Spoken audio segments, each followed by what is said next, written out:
Hey guys, it's Randy Ritchie here. We're going to go ahead and commemorate, and I mean it, Chris Candido. This will probably be part 3 and probably the last I'm going to talk on Chris for now, unless you guys have questions, etc. So here's the payoff. I knew Chris, and that's why I figured that you guys would appreciate hearing from me on this. His brother is all over everything. I don't know if Tammy's all over everything right now, but she has been all over everything. And those were the people that were close to Chris at the end, okay? So it goes like this. I was purposely sought out by Tony Gurria, Cheap J Strongbow, at the behest of Vince McMahon Jr. They put me in charge of bringing extras in for television in the Midwest and other areas. There were some areas that TVs were important. They'd hit me up and we would drive the extra distance to make the extra money. It was a very uncomfortable situation for me because my friend and one of my mentors, Tom Rockystone, was in that position first. The bottom line too was Vince even wanted to change the appearance of the extras, or what you guys like to call today job whores. Nyuk, nyuk, nyuk. Well, F you. It was a $250 payoff, and you're damn right I'll take that. It also came with good trans money and also money for booking the guys. It's like being an independent agent for World Wrestling Federation. They purposely sought me out because I was a Memphis guy. I've done live TV down there. To WWE, this was a big deal. To Memphis, it was an afterthought. Memphis wrestling was live only because it was cheap to go ahead and do live rather than have any extra editing costs. The TV was live in Memphis and in a lot of big markets surrounding Memphis, but also it was pre-taped and bicycled to the other towns as far up as, central Indiana, for example, But I had experience with that. And you knew that if you fucked up Memphis TV, you were gone. I didn't want to be gone. I love the wrestling industry. I was very fortunate to have the position that I was in because there was 1,000 guys a lot bigger than me that wanted that position. But I had that position. I was going to keep that position. So doing live TV was easy for me. And it wasn't that hard for, of course, Tom Pritchard, who's done more Memphis TVs than I did and more live televisions. But Chris hadn't worked live TV yet. You've got to remember, Jim Cornette and Jim Ross had the juice with the company, and it was Jim Ross having the most juice. In spite of the fact that Chris was only 5'8", they saw something in Chris, and that something was a willingness and a humility that I haven't seen in this generation. Okay, Chris was a liked guy, and he knew and very appreciative of the spot that he had. Somebody had some idea to do the body Donis. Chris didn't like the idea of the body Donis. Tom Pritchard didn't like the idea of the body Donis, but this was in fact Tammy Sitch's, Sonny's first exposure. And you know what happened there? She really took off and was one of the most memorable characters, the most over characters in wrestling at the time. So that being said, I don't remember who it was. I was teaming with Roma or somebody against Tom and Chris Candido. For me, it wasn't brain surgery. It was actually very easy. However, I wanted to get one move in, and in that move, it was a move that would only make Pritchard and Candido look better. Chris and Tom were not a-holes about it, but they were nervous of fucking up the spot, so we didn't do it, okay? But Chris, man, was a great guy. He was easy to work with, and he exuberated love for professional wrestling. He lived, ate it, breathed it, and shat it. And he is a great example, or was a great example, of if you want it, fucking go get it. Guy wouldn't take no for an answer, and he traveled around broke, just to work 3 or 4 days a week to get those matches under his belt. Because that's what mattered then. That's what mattered now. It's not so much how many years you've been around. It's about the number of matches that you have had and the number of quality matches you have had. That means working with somebody who's loved and respected, or being agented by somebody who's loved and respected. People say to me all the time, "Why do you hate the indies, man?" I hate the indies because you're not wrestlers. The rule of thumb was, You did not throw a punch or take a mic for your first 5 years in the wrestling industry. It took you 10 years to learn the craft. And that was working every frickin' night. And you were paying your dues. You were going to school. You were making a living. But your real money-making years was after that first 10. And unfortunately, Chris passed too young. Chris passed right at that 10-year mark, and you can look at the record, and you see how many guys Chris Candido's age at the time had as much experience as he had. Yes, Vince sends a lot of people away for different reasons, and when they come back, what the hell happens? I.e. Bobby Lashley, i.e. Damian Sandow, i.e. Drew McIntyre. Do you understand what I'm saying here? So in closing, I worked for TNA as production manager, and this is right after Chris passed away, okay? It was so much more than that. Jeff wanted me at some point to wear too many hats. He wanted me to get production down, and then he wanted me to F over to talent relations because he had heat and did not like Terry Taylor. I loved Terry Taylor. I loved Terry Taylor then. We were BAE, but there's some things that are unsettled, and unfortunately, that's a friendship I lost, but I love him, and I always will love him.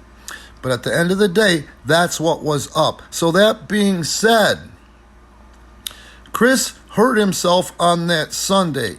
Sonny Sayaki somehow ended up landing on Chris's ankle and broke the tibia and fibia. Not fractured, broke the tibia and fibia. Those are the supporting bones at the ankle. They tie the ankle to the foot, because Siaki had no timing, and that's why the spot was botched. TNA didn't run house shows or give a shit about timing. They cared about just putting out content to try to keep the money coming in from the television show and or whatever little they were getting from pay-per-view. And did you know, for a matter of fact, TNA Wrestling had to sell 27,000 pay-per-views at the time just to break even. They never even came close. They came close once in the beginning, but they didn't even hit the 27,000 mark and break even. So that being said, the man is injured on Sunday. The very next day he got surgery, okay? And I know this because I was talking to Terry at the time. Terry was being misused and abused by the company. Dixie Carter and them didn't know anything about Terry Taylor other than the Red Rooster. They didn't know his accolades as far as being in the office, being an agent, and his gifts that he brought to television, including live television. And people can say whatever they want about Terry Taylor, but he has got some experiences there that are just unbelievably intangible that people in wrestling today just don't have, okay? That being said, Terry felt bad because he had to make the phone call to Chris to tell him to be at TV Tuesday, even though he had surgery Monday after the injury happened on Sunday, or they couldn't use him. This was during the Dusty time, but Dusty had the book. You got to understand, nobody had the book there. If Dixie Carter and her cronies didn't like it, it didn't happen. They were making the call. Okay, that being said, Chris showed up. He showed up decked out to the nines and no-sold the kind of pain he was in, folks. He had real surgery. There's no fractures involved, There was cutting. There were pins and hardware put into the man's leg. Can you imagine the pain he was in? Oh, and by the way, fuck the fucking rumors from a couple of horses' mouths. Chris Candido did not fuck with the pain pills that he needed to, considering the pain that he was in. Okay, so he did his job and he went home. Within 36 hours of going home after that, he shouldn't have been there, folks. He probably still should have been in the hospital. When you have a reconstruction like that, you're usually in the hospital for 1 day. Not this guy. A little more than 24 hours later, he had to show up on that TV or he was fired, remember? A few days later, he was still living with Tammy. They were keeping their relationship K-fucking-fade because of all the bullshit. At the end of the day, though, they were there for each other, okay? he started to feel sick and he wasn't selling it as much as he should. And finally it got so bad, he started wheezing and it sounded like he had pleurisy. And Tammy begged and pleaded to get him to the hospital. And she finally got him to go to the hospital where they discovered that Chris had contracted pneumonia. Now, to be fair, that pneumonia could have came from the hospital. A lot of times from surgery, pneumonia comes from the hospital. I don't know the dormant period. You'd have to do the math yourselves to figure out Monday in the hospital and Wednesday or Thursday after the surgery. Okay, it could have came from the hospital, but I will guarantee you, per the doctor, Chris never should have flown after that surgery. After the reconstruction, you can look it up yourselves on Google if you want to and go down that rabbit hole. After someone's had a surgery like that, the flying and the pressure that quickly after will A, cause blood clots, B, oxygen bubbles, which can go to the heart. You can't find the actual cause of death online because there's too much garbage out there with wrestling rumors. But according to Tammy, her mother and his father, who were there at the time, they took Chris back merely to drain his lungs. Draining the lungs when they're full of fluid on the onset for the first time is not fun. I've seen it done to people, but it's not as bad as a surgery. They hazed Chris to drain the lungs to relieve the man so he could breathe.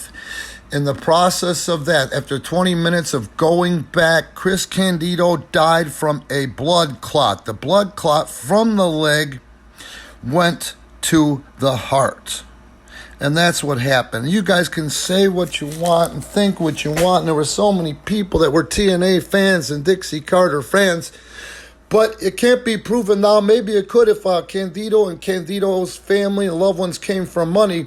They had a good lawsuit there against TNA, in my opinion. But guess what? There's nothing left to sue.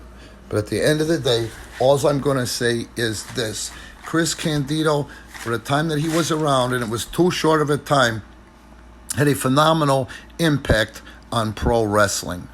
The other thing I want to say is, can you imagine if the man had lived? If the man would have got a second chance as a performer with World Wrestling Entertainment and then became an agent because he was outstanding with old talent, current talent, and young talent. You can watch his matches and see inside that ring, Chris Candido was a giving performer. And lastly, I'm just going to remind you guys, I love wrestling, man. I want to wrestle for WWE. You want to make a living at pro wrestling, you've got to study the greats. Mike Tyson said, to be great, you must study the greats. Chris Candido is one of the mother effing greats.